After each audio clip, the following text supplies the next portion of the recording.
Depuis 2005, notre invité a gravi les échelons de cette série et a remporté le championnat DTM des pilotes en contribuant aux victoires de BMW du championnat 2012. En 2019, il remporte la course du Norrisring et il finit deuxième au Nürburgring. Il a participé 3 fois aux 24 heures de Daytona, toujours avec la marque allemande, deuxième en 2015. Il a aussi participé aux 1000 milles de Sebring en 2019 en terminant 7e.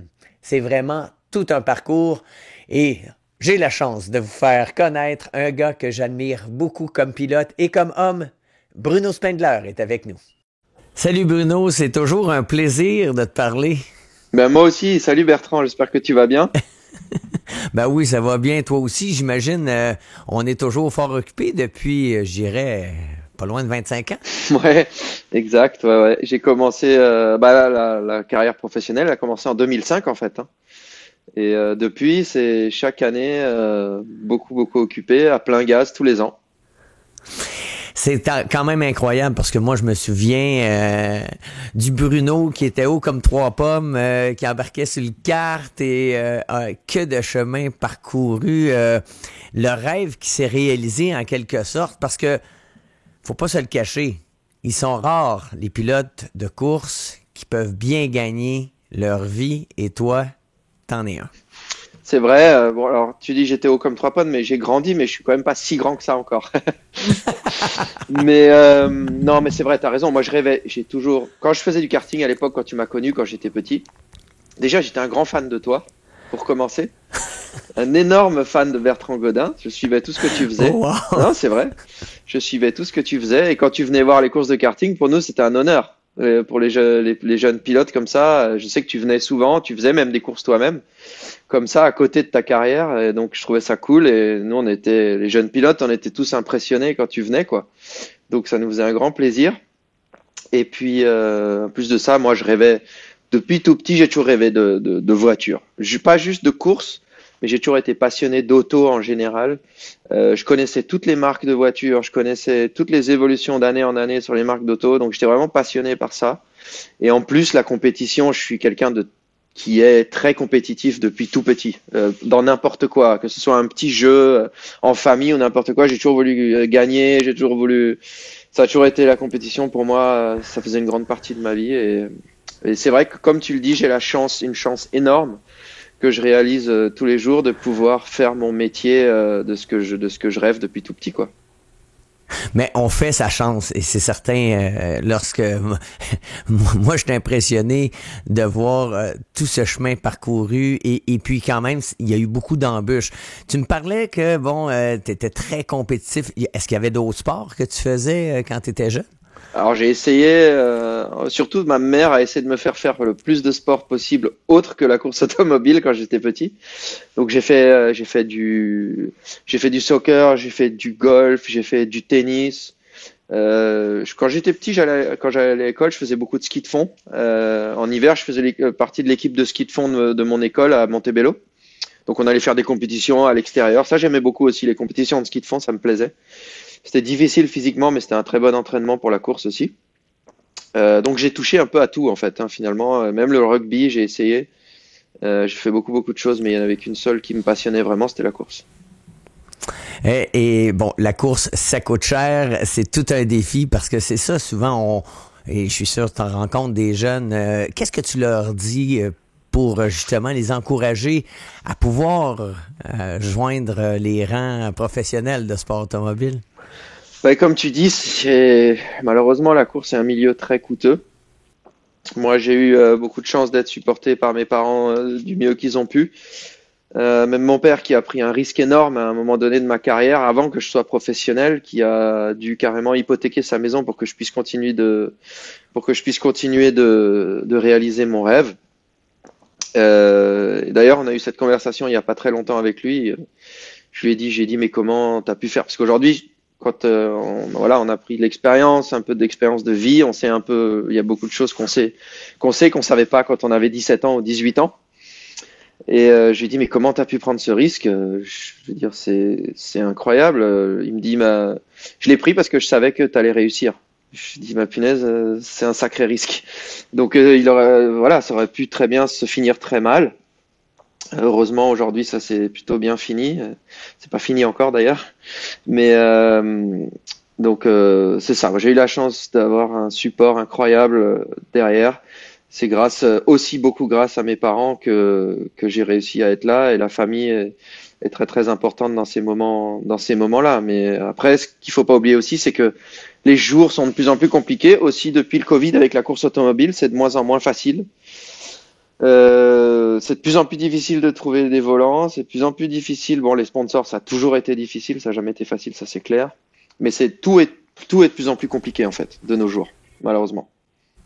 Est-ce que tu sentais la pression que ça impliquait justement tous les gestes quand même surhumains de tes parents? Est-ce que tu le ressentais quand tu arrivais sur les compétitions? Alors c'est drôle parce que le fait d'en parler aujourd'hui, ça me donne, ça me met, je me dis, je devais avoir une pression incroyable à l'époque.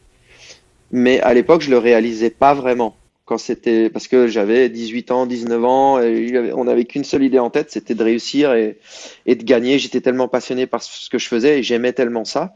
Alors oui, c'est clair que derrière, j'avais une pression effectivement par rapport à d'autres gens parce que je compétitionnais contre des gens qui avaient des budgets illimités, hein. Par exemple, comme des Nico Rosberg ou des Lewis Hamilton qui sont de la même génération que moi. À l'époque, Hamilton était supporté par McLaren et Mercedes. Donc il n'y avait aucun problème, et Nico Rosberg c'était un petit peu pareil. Donc quand on compétitionne contre des gens comme ça, c'est sûr que la pression pour moi était, je dirais, compliquée, parce que je n'étais jamais sûr que je pourrais recourir l'année d'après.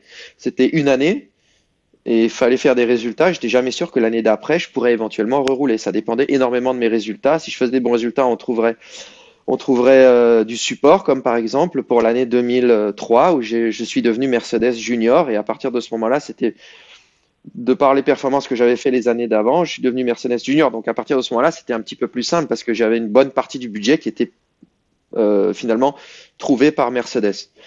Et donc ça, c'est ce qu'on appelle le niveau semi-professionnel en Formule 3.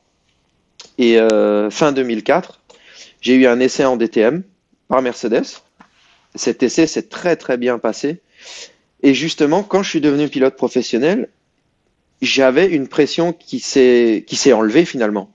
Parce que quand je discutais avec des gens, il y en a beaucoup qui me disent, ah, quand on devient professionnel, la pression devient de plus en plus grande, c'est difficile, on ne sait pas. Et en fait, pour moi, c'était l'inverse. J'avais appris les années d'avant, justement, avec cette pression de pas être sûr de pouvoir rouler l'année d'après, et d'être toujours avoir un petit doute comme ça. Et quand je suis arrivé pilote professionnel, c'est pareil. Les contrats, à l'époque, c'était des contrats d'1 an seulement. On n'avait pas des contrats fixés de 2 ans, 3 ans. Mais j'avais un contrat professionnel. C'était extraordinaire pour moi. Et ça m'a relâché complètement. Quand je suis arrivé, j'ai roulé complètement relâché parce que je représentais une marque. Mais il y a eu quand même des épisodes pas vraiment faciles, parce que, bon, tu as compétitionné dans le championnat de Formule Renault Franam, si je me rappelle exact, bien. Que j'ai gagné. Ouais. Et tu avais gagné le championnat.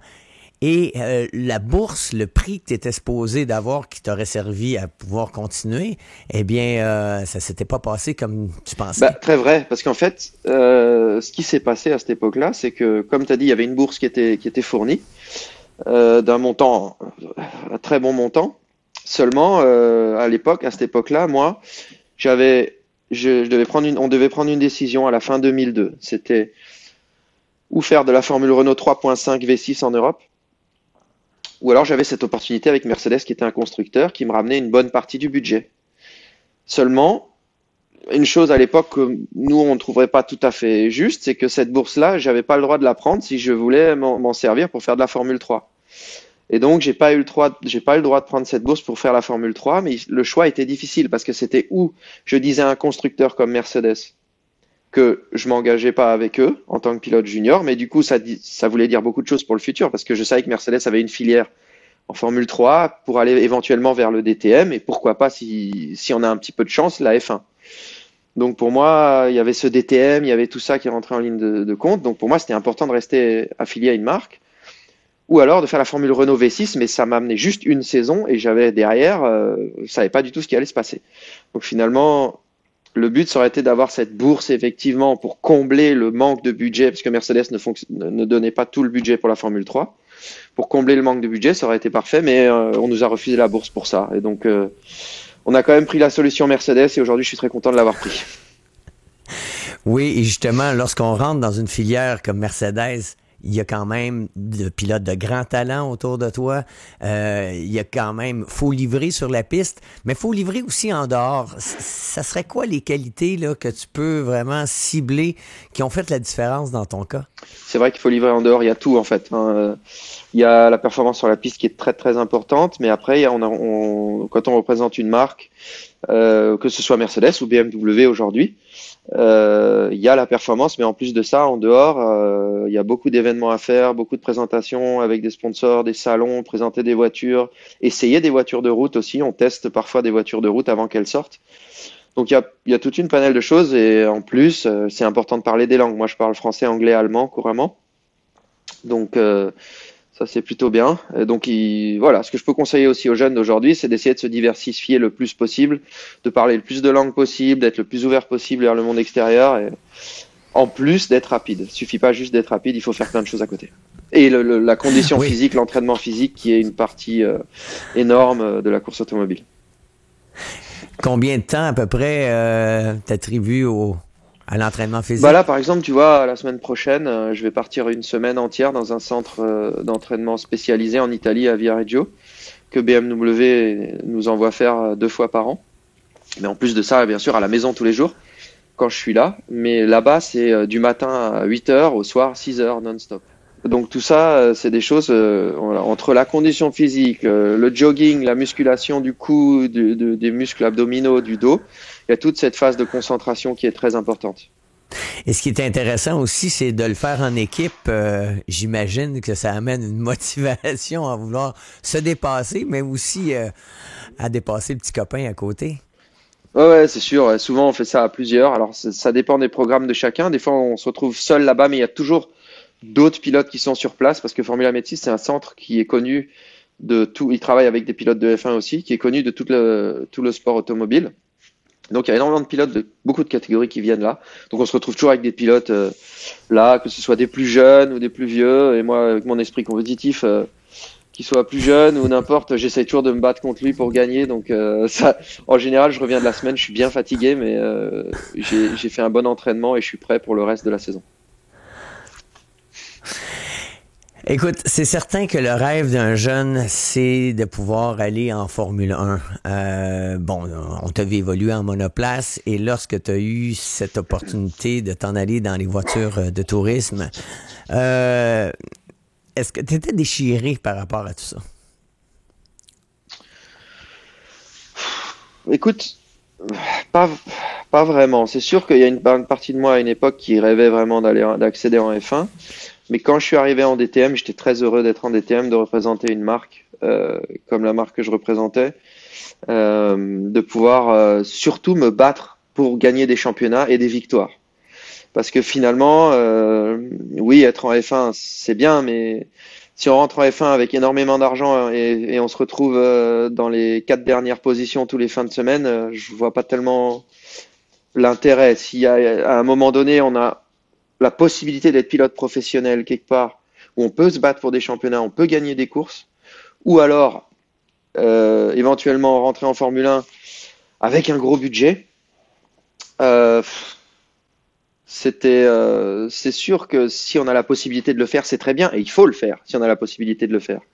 Mais il y a pas à être frustré si on peut pas le faire et qu'à côté on a quelque chose d'intéressant comme moi j'ai ou comme moi j'ai eu qui fait vibrer et qui fait gagner des courses parce que finalement on fait de la course automobile aussi pour la compétition, pour gagner des courses et tout ça et être dans des bonnes équipes et c'est ça le but finalement derrière. Mais c'est sûr que la Formule 1 reste le but ultime, je pense, pour énormément de jeunes et moi ça l'a été aussi. C'est d'ailleurs passé très proche pour moi à la fin de l'année 2008. J'avais fait beaucoup d'essais en simulateur chez McLaren, qui était Mercedes à l'époque. Et il devait y avoir une équipe Mercedes junior qui devait venir en 2009 avec ProDrive. Et j'avais d'énormes chances, parce que les essais simulateurs F1 s'étaient très bien passés, j'avais d'énormes chances d'être pilote pour eux. Malheureusement, cette équipe n'a jamais vu le jour. Donc, dans ce contexte-là, c'est sûr qu'à l'époque, c'était quelque chose qui était un petit peu frustrant, mais bon, ça fait partie des hauts et des bas de la course automobile et je me suis vite reconcentré et refocusé sur ce que j'avais à faire en DTM.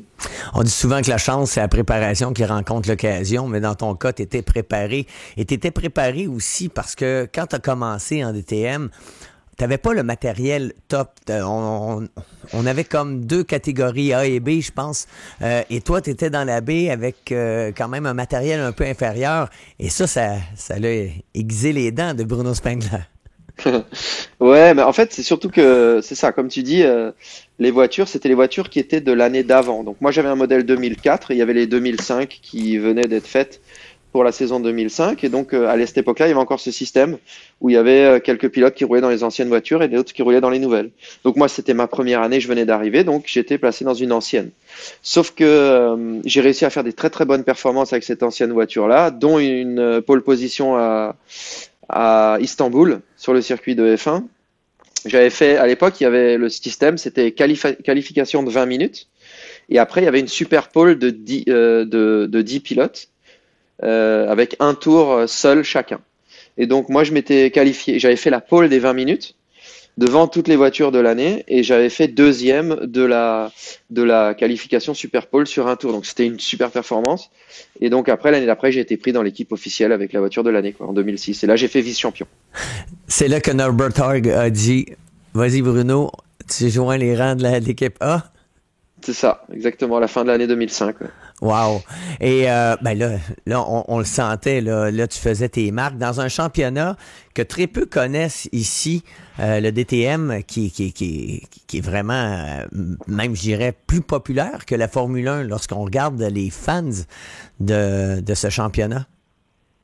Ouais, à l'époque, on avait jusqu'à 145 000 personnes qui venaient sur les fins de semaine, les grosses courses, genre le Norris Ring, la course en ville, dans les rues de Nuremberg. Là, il y avait jusqu'à 145 000 personnes qui venaient. À Hockenheim aussi, plus de 100 000. Ça fait vraiment. Les gens sont très très fans de DTM. Et l'avantage aussi par rapport à la F1, c'est que les gens ont accès au paddock. Ils peuvent rentrer dans les paddocks, demander les autographes. Les paddocks sont pleins. Wow. Et naturellement, il y avait les fans de Bruno Spengler et ils sont nombreux en Europe. Oui, j'en ai qui me suivent depuis la Formule 3. J'en ai d'ailleurs plusieurs qui ont suivi presque toutes mes courses depuis la Formule 3. Wow. Et le championnat comme tel, ça a été quand même, gagner un championnat, c'est jamais facile. Il y a beaucoup d'adversité. Quels ont été tes plus grands rivaux et comment ça se passait avec eux? Est-ce qu'il y avait de l'intoxication psychologique? Ou c'est assez, la camaraderie est quand même forte? Non, quand on se bat pour un championnat comme ça, il y a beaucoup de rivalité. Déjà, en plus, la situation a été vraiment très spéciale parce que c'est l'année où je suis parti de chez Mercedes. Je suis parti en 2011. J'ai rejoint fin 2011, début 2012 BMW. Pour moi, c'était un challenge très intéressant parce que rejoindre une marque prestigieuse comme BMW qui fait son retour en DTM après 20 ans d'absence, ramener mon expérience là, faire le développement avec les ingénieurs pendant l'hiver et tout. J'ai adoré faire ça. Il y avait des gens qui étaient très très motivés chez BMW, des très bons ingénieurs et on a fait un très bon travail pendant l'hiver qui a fait qu'on avait une voiture la première année en arrivant en DTM pour gagner le championnat. C'était incroyable. Et donc là, la rivalité était contre Gary Paffett qui lui était chez Mercedes. Et donc en début de championnat, on avait déjà la voiture performante, mais bon, il y a eu un accrochage à Hockenheim qui a fait que j'ai pas marqué de points. Et là, la deuxième course à la Aussie String, on a gagné la course. Et ça a été un tournant très important et très émotionnel aussi, parce que c'était la première victoire de BMW après 20 ans d'absence dans le DTM. Et c'était aussi la 50e victoire de BMW en DTM. Donc c'était quelque chose de très spécial. J'avais même fait faire un casque avec victoire numéro 50. C'était très spécial. Et à partir de ce moment-là, on a rattrapé notre retard au championnat course après course après course. On n'a jamais mené le championnat. Seulement à la dernière course, quand j'ai gagné le championnat, c'est la seule fois où j'ai mené le championnat. Mais c'est là, faut être en tête de toute façon. Très bonne stratégie. Oui, mais bon, c'était pas fait exprès. Et donc c'était un championnat qui était très serré, très difficile. Et voilà, on a remonté course après course. Et il s'est passé pas mal de choses pendant ce championnat-là, dont à l'avant-dernière course à Zandvoort, je me souviens, moi j'ai eu une intoxication alimentaire. J'étais très très malade toute la nuit et je pensais ne pas pouvoir faire la course en fait, tellement j'étais malade. Et en plus en qualif, il s'était passé quelque chose la veille qui avait fait, les conditions de piste étaient changeantes, séchantes. Et malheureusement, nous, on est sorti en début de séance et on a décidé de pas ressortir parce qu'on pensait que ça suffirait. Et on s'est pas qualifié pour la Q2 à cause de ça, parce que la piste séchait. Donc on est parti, je suis parti, je crois 25e ou 24e de la course. Et malade, malade, malade. Et finalement, on est remonté 6e parce que c'est des conditions un peu bizarres. On était en slick, il commençait à pleuvoir. Enfin, c'était particulier. Je suis remonté 6e, mais c'est des points qui ont vraiment contribué à gagner ce championnat aussi. Parce que Paffett a fini derrière nous finalement. Donc voilà. Et après la dernière course, bah, c'était la bataille. Il fallait que je gagne la course si Gary Paffett finissait deuxième. Le départ, c'était je partais troisième, Paffett partait deuxième. Donc j'ai pris un très bon départ, je suis passé deuxième. Ensuite j'ai passé mon coéquipier pour me retrouver premier. Et Paffett s'est retrouvé deuxième. Donc j'avais pas le choix de gagner. Et finalement j'ai gagné avec 1 seconde et demie d'avance et on a gagné le championnat. Est-ce qu'après avoir gagné le championnat, tu as senti vraiment là aussi une baisse de pression ou tu l'avais pas vraiment, cette pression-là de gagner un championnat là, de vraiment qui restreint les performances là? Non, qui restreint les performances, non, mais j'ai senti après avoir gagné, en passant la ligne d'arrivée, j'ai senti une énorme décharge d'adrénaline et de satisfaction, de soulagement finalement, parce que je suis passé si proche de ce championnat pendant plusieurs années. Je me suis battu, j'ai fait 2 fois troisième, 2 fois deuxième.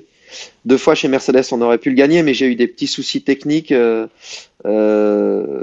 qui ont fait que j'ai pas marqué de points à 2 courses dans le championnat. Et à l'époque, le système de points était différent. C'était 15 points à une victoire, 12 points à la deuxième place, et ainsi de suite. Donc ça fait que si on avait 0 points pendant 2 courses, c'était quasiment impossible de remonter. Et finalement, on a fini quand même deuxième du championnat, très proche du gagnant. Donc il y a beaucoup de choses qui ont fait qu'on n'a pas gagné ce championnat, mais on est passé à chaque fois très proche, gagné beaucoup de courses, fait des pole positions, tout ça. Et là, finalement, y arriver, en plus, avec une équipe fraîche qui arrive, une marque comme BMW, de voir tous les ingénieurs, les mécaniciens dans le parc fermé heureux comme ils étaient après tout le travail qu'ils avaient produit. C'était une fête incroyable, le résultat d'un travail d'équipe qui était terrible. On dit souvent que les meilleurs pilotes sont en Formule 1. Moi, j'ai mes réserves là-dedans parce que, bon, la Formule 1 est tellement peu accessible. Sauf que ce qu'on voit souvent, c'est des pilotes de Formule 1 intégrer le championnat DTM et ça, tu t'es battu contre plusieurs grands champions et t'es même battu. Ouais, bah, il y a eu Mika Häkkinen, Jean Alesi, Ralf Schumacher. Tout ça, c'est des grands noms de la Formule 1 qui sont venus rejoindre le DTM. Et pour eux, c'est pas simple. Ils ont fait des très très bonnes performances, mais c'est pas évident parce que déjà la voiture est très différente, une voiture plus lourde, moins d'appui aérodynamique, moins de puissance. Donc il y a beaucoup de choses auxquelles il faut qu'ils s'adaptent. Après, l'autre chose à laquelle ils doivent s'adapter aussi, c'est que en Formule 1, finalement, leur seul vrai ennemi, parce que en Formule 1, il y a 2 équipes qui s'affrontent vraiment. Donc ils sont 4 en gros à vraiment s'affronter. Le reste, il y a toujours un décalage dans les équipes, des gros écarts dans les équipes. Et donc ils doivent s'habituer aussi à se retrouver contre 15 pilotes qui peuvent gagner la course. Donc la moindre erreur en qualif, la moindre roue bloquée, on perd de 10e, on se retrouve 10e, 12e, 13e, on n'a plus aucune chance de victoire ou très peu. Alors qu'en Formule 1, bah, si on est dans la meilleure équipe, on bloque une roue, on se retrouve au pire 3e ou 4e, c'est pas grave, on peut encore gagner la course. Donc ça aussi, c'est encore une chose qui est tellement différente de ce qui se passe en Formule 1 que ça demande une adaptation et c'est compliqué. Et là maintenant, bon, t'as des nouveaux défis parce que bon, le DTM maintenant, est-ce qu'on peut dire que c'est derrière toi ou tu pourrais revenir en DTM? Alors déjà, le DTM a beaucoup changé aujourd'hui. Le DTM n'est plus le DTM qu'il était à l'époque. Les voitures sont très différentes. C'est des GT3 classiques comme on peut trouver dans tous les autres championnats. Avec des pneus qui sont mieux que ce qu'on trouve ailleurs, mais par contre la voiture c'est la même, c'est une GT3, donc c'est plus du tout la voiture développée à la pointe de la technologie, à la limite de ce qu'elle était à l'époque. Donc là ça a énormément changé, les usines sont moins impliquées que ce qu'elles étaient à l'époque. Donc c'est plus la même chose. Je dirais que ça change beaucoup, quand même beaucoup un petit peu la notoriété du championnat par rapport à ce que c'était à l'époque. Maintenant, c'est quand même, ça reste un championnat de renommée, ça reste, voilà. Aujourd'hui, il y a plus de pilotes. La possibilité pour des pilotes de rentrer avec un budget est ouverte. Alors qu'à l'époque, elle ne l'était pas, parce que c'était que les usines, c'était que des pilotes officiels qui roulaient, c'était que des pilotes professionnels. Aujourd'hui, il n'y a plus que des pilotes professionnels, il y a des pilotes qui ne sont pas professionnels qui rentrent. Ça ne veut pas dire qu'ils sont moins bons, c'est juste que il y a beaucoup de pilotes qui rentrent avec des budgets, il y a beaucoup de pilotes qui peuvent être moins bons que des pilotes professionnels, éventuellement. C'est très différent. C'est un concept qui est totalement différent. Il y a moins de pilotes professionnels, il y a beaucoup d'équipes privées, il y a plus de sortes de voitures. Aujourd'hui, il y a plus de marques qui ont rejoint. Donc voilà, le fait d'avoir changé le concept permet aussi à d'autres marques de rentrer qui n'étaient pas possibles à l'époque. Donc aujourd'hui, on a une grille de 25, 28 voitures, je crois, cette année, quelque chose comme ça, mais qui est plus diversifiée dans plein de choses, dans les talents, dans la façon d'y être rentré. C'est très différent de ce que c'était à l'époque. Mais bon, pour moi, retourner en DTM, ça serait quelque chose de très intéressant. J'aimerais beaucoup y retourner. Maintenant, comme j'ai dit, c'est plus compliqué. Les usines sont moins impliquées. Et aujourd'hui, les équipes ont besoin de sponsors aussi pour pouvoir aligner une voiture. À l'époque, c'était pas le cas parce que c'était supporté par les usines. Donc, il y a beaucoup de choses qui changent. C'est différent. Mais retourner en DTM, c'est quelque chose qui me plairait énormément. Aussi pour la raison que là, j'ai fait de l'endurance. J'ai fait le IMSA, qui est un championnat qui m'a plu énormément ou qui me plaît énormément. Mais ce qui me manque, c'est d'être seul sur une voiture. J'ai vraiment envie de refaire un championnat. Cette année, je vais en refaire un où je serai seul sur une voiture, mais j'en dis pas plus. Ah. Mais on en saura. Je peux pas l'annoncer encore, mais c'est une petite surprise. On le saura très bientôt. Mais donc ça me manque énormément. Donc je vais faire ça et je vais continuer à faire de l'endurance aussi, bien sûr. Parce que l'endurance, les courses sont très intéressantes et j'ai appris beaucoup en IMSA. C'est un championnat qui m'a énormément plu. Donc voilà. Je recherche à être seul sur la voiture, mais à continuer l'endurance aussi.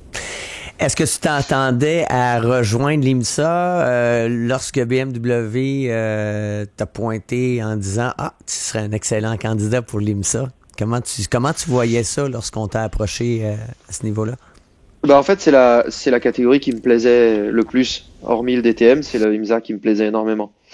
Moi j'aurais aimé continuer aussi en DTM en plus, mais à côté de l'IMSA, mais de faire les deux programmes complets, c'était pas possible en fait parce qu'il y avait beaucoup de clash, etc. Donc après, quand on roule chez une marque, on est pilote pour une marque et on suit ce que la marque aimerait qu'on fasse. Et donc, quand BMW m'a dit, bah voilà, cette année, ce sera IMSA, je suis parti en IMSA. Et bien sûr, j'avais le cœur lourd par rapport au DTM parce que DTM, c'était entre guillemets mon bébé. J'ai fait 15 ans là-bas. Et j'étais passionné par ça. Donc, tout de suite, échanger complètement, me retrouver en IMSA, c'était différent. Mais par contre, je me suis remotivé très vite parce que le IMSA, j'en avais déjà fait un petit peu. J'avais fait Daytona, Sebring, et c'est des courses que j'aimais beaucoup, auxquelles j'adorais participer. Donc, vraiment, à côté du DTM, c'était le championnat qui me motivait le plus à faire. Mais il y a toujours des sacrifices dans le sens où, bon, on voit le beau côté.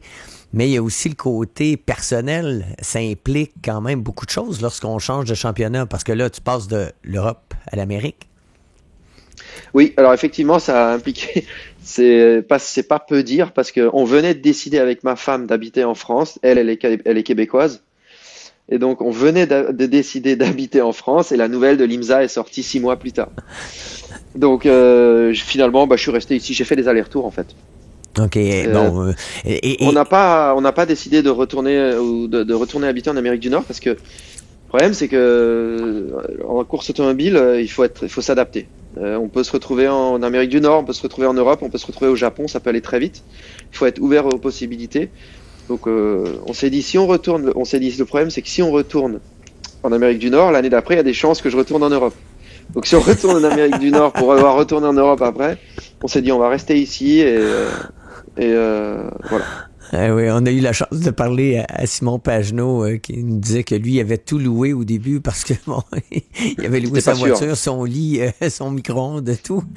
Donc c'est un peu la même chose. Et là, bon, tes objectifs futurs, Bruno, comment tu vois même le reste de ta carrière et l'après-carrière de pilote? L'après-carrière, j'y ai pas trop pensé encore. C'est bon signe. J'ai que 38 ans, donc j'ai encore pas mal de temps. Et aujourd'hui, avec tous les entraînements physiques qu'on fait, et puis aussi la motivation que j'ai, et l'esprit compétitif que j'ai, je me sens encore très frais et très jeune dans mon esprit, dans mon corps. Donc je suis prêt à faire au moins encore une bonne dizaine d'années. Et puis dans la carrière, mes plans, comme je t'ai dit, moi j'aimerais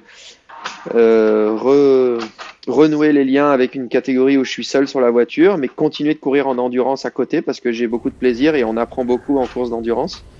Donc voilà, c'est ça mes objectifs à court et à moyen terme.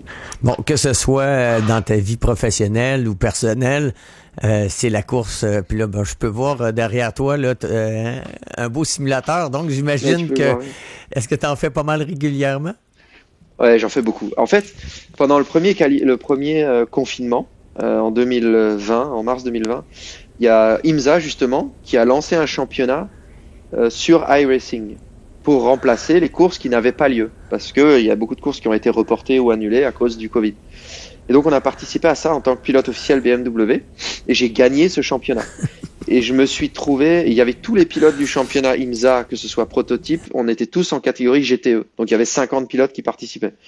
Et j'ai gagné ce championnat. Et je me suis découvert une passion pour le simulateur. Une vraie passion. Et en fait, ce que j'adore, c'est qu'aujourd'hui, comme tu le sais, on peut tester de moins en moins dans la vraie vie en course automobile parce que ça engendre des gros coûts. Les tests sont de plus en plus limités, donc on teste quasiment plus. Et ce que j'adore dans mon simulateur, c'est si je me lève un matin et qu'il y a une idée dans ma tête qui m'est venue la nuit d'essayer quelque chose sur mon pilotage ou tester quelque chose sur les réglages de la voiture, j'y vais à 7 heures le matin, je me mets dans mon simulateur, je fais 2 heures et je comprends des choses. Et ça, j'adore.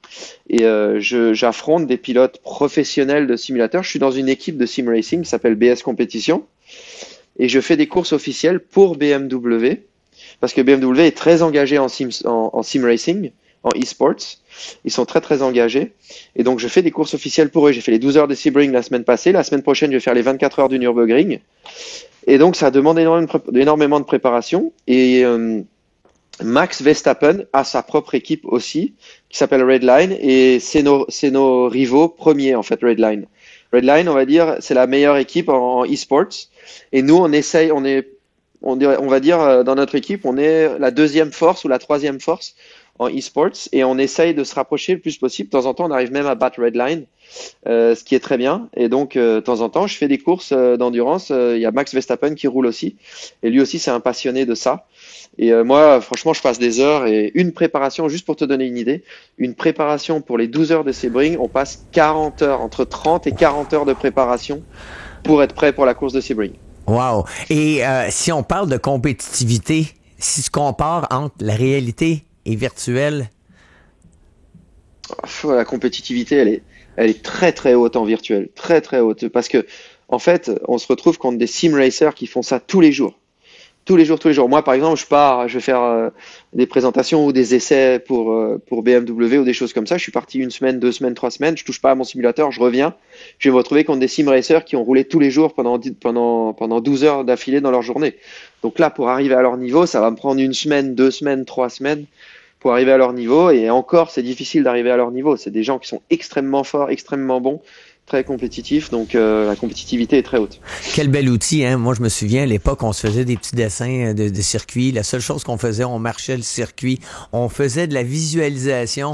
Aujourd'hui, t'es bien assis au volant d'un simulateur. T'es capable vraiment d'avoir tous les repères et ça, c'est vraiment génial. Et ça doit avoir un impact majeur lorsque tu regardes maintenant les plus jeunes qui commencent arrivent quand même avec un bagage d'expérience assez solide.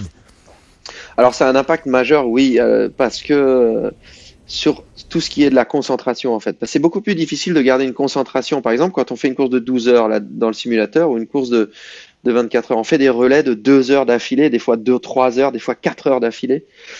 Et pour garder sa concentration dans un simulateur comme ça, où finalement le seul feedback qu'on a, c'est par les pieds, les mains et le visuel, parce que c'est un simulateur qui ne bouge pas, c'est beaucoup plus difficile qu'en réalité. En réalité, on est toujours un peu, voilà, on a une bosse, on a des vibreurs, on a les forces G qui font qu'on reste concentré de par la force des choses, un petit peu, je dirais. Alors que là, vraiment, c'est une concentration qui doit être intense et parfaite tout le temps. Et ça travaille la concentration vraiment. Et aussi, moi, j'ai vu une différence depuis que je fais plus de simulateurs. Quand il faut s'adapter à une voiture différente ou quand il faut s'adapter à des conditions de piste différentes, on s'adapte plus vite parce que notre faculté de se concentrer est meilleure et plus rapide en fait. Donc, c'est vraiment... Aujourd'hui, est-ce que tu considères à peu près tous les pilotes ont un simulateur pour pouvoir s'entraîner? Je pense que non, il y en a qui n'en ont pas encore. Il y en a qui n'aiment pas ça, tout simplement, qui sont pas passionnés par ça. Donc il y en a une grosse partie, mais il y en a, je pense, encore quelques-uns qui n'en ont pas. Ils sont pas tout simplement pas passionnés par ça, ça leur plaît pas, ou je sais pas, mais je pense que tout le monde ne l'ont pas. Ah, mais c'est certain, j'ai la chance d'en avoir un aussi et je t'écoutais parler puis je me disais, ouais, c'est vraiment génial et t'as pas la contrainte des budgets. Exactement. On devrait rouler ensemble. Je sais pas sur quelle plateforme tu roules, mais il faudrait qu'on roule ensemble. Ouais, ben je roule sur Project Cars énormément. Ok. Les logiciels que tu roules, c'est iRacing, moi. iRacing? Ouais. C'est la meilleure plateforme que tu puisses trouver pour tout ce qui est GT, IndyCar, tout ça. C'est vraiment la plateforme, elle est incroyable. Et là, bon, les prochains jours, sur quoi qu'on planche, c'est où qu'on va voir Bruno Spindler dans les prochaines semaines et prochains mois? Ah, je peux pas t'en dire trop oui. encore parce que ben bon, je suis toujours pilote officiel BMW. Mon programme cette année a été modifié un petit peu dernière minute pour BMW. Je devais courir dans le GT World Challenge. Mais malheureusement, l'équipe avec laquelle je devais courir a eu quelques soucis et n'a pas pu faire le plan qui était prévu. Donc finalement, le GT World Challenge est tombé à l'eau pour moi. Donc là, BMW est en train de regarder pour me trouver quelque chose de différent cette année, avec du testing sans doute et d'autres choses à côté. Et puis à côté de ça, je fais encore autre chose à côté de BMW, mais ça, je peux pas encore le communiquer. Je pourrais le communiquer très bientôt. Ben Bruno, mais c'est quelque chose de très différent de ce que je faisais d'habitude. Mais de très intéressant et de très nouveau aussi. Parce que bon, si on regarde actuellement le sport automobile, en tout cas ici, on pointe beaucoup l'environnement, ces choses-là. Comment tu vois l'avenir du sport automobile à moyen long terme? Je pense que c'est difficile parce que l'électrique, c'est clairement une très bonne solution, mais je suis pas sûr qu'à très long terme, ça sera encore la solution parce que finalement, pour produire de l'électrique, il faut faire marcher d'autres choses. Et aussi, l'électrique produit des déchets, des batteries, des choses comme ça. Donc oui, aujourd'hui, ça produit moins d'émissions, mais il faut faire fonctionner des choses pour produire cette énergie électrique. Donc je pense que dans les prochaines années, il faut de la diversification. Il faut encore des moteurs thermiques, il faut de l'électrique et il faut peut-être une autre technologie encore. En plus, je sais pas, les voitures à eau, peut-être un jour ça fonctionnera aussi. Donc, je pense qu'il y a dans les prochaines années un gros travail de diversification qui va se faire. Il va falloir avoir un petit peu de tout. Et ça, bon, tu as été à même de le constater parce que travaillant pour une usine, tu as pu essayer des choses qui n'étaient pas sur les voitures de monsieur et madame tout le monde. Et ça, c'est une autre partie vraiment intéressante de ton métier. Bien sûr, j'ai testé les débuts des essais de développement de la deuxième génération de la Formule E. C'est moi qui les ai faits en fait avec BMW et c'était très intéressant parce que c'était une technologie vraiment nouvelle, beaucoup de choses à développer, beaucoup de choses à apprendre, un style de pilotage totalement différent mais très amusant et j'ai beaucoup aimé justement l'approche avec les ingénieurs pour faire des choses différentes auxquelles je n'avais pas l'habitude de faire avant. Quand tu parles de style de pilotage différent, est-ce que tu peux nous expliquer un peu c'est quoi les différences? Bien sûr. Par exemple, moi, je roulais en DTM avec une voiture V8 à l'époque, thermique, qui a changé pour la dernière année que j'ai fait en DTM pour transformer en 4 cylindres turbo avec plus de 600 chevaux. Et je testais en même temps avec la Formule E, qui n'a presque pas d'appui aérodynamique, qui a des pneus de route. et qui a un moteur électrique où la puissance, elle vient d'un coup. Donc tout ça, c'est des choses où le style de pilotage, ben, on n'a pas d'aérodynamique à utiliser. Il n'y a pas de frein en carbone. Quand on freine, on bloque les roues très facilement. Alors qu'en DTM, il y avait beaucoup d'appui aérodynamique. On pouvait attaquer les freins fort, rentrer fort dans les virages. Là, la Formule E, c'était un peu différent. Il faut freiner un peu moins fort, plus tôt, faire du lift and coast, donc lâcher l'accélérateur tôt pour économiser de l'énergie. Ensuite, faire de la regen, de la régénération d'énergie aussi dans la fin de freinage en freinant seulement sur l'axe arrière. Donc il y a beaucoup de choses dans le style de pilotage qui rentrent en jeu qui font qu'on peut finalement pas juste attaquer. Il faut faire des choses différentes pour aller vite, mais en économisant de l'énergie, ce qui est compliqué. Oui, donc comme on disait, aller rapide en Formule 1, en Formule E, c'est assez facile.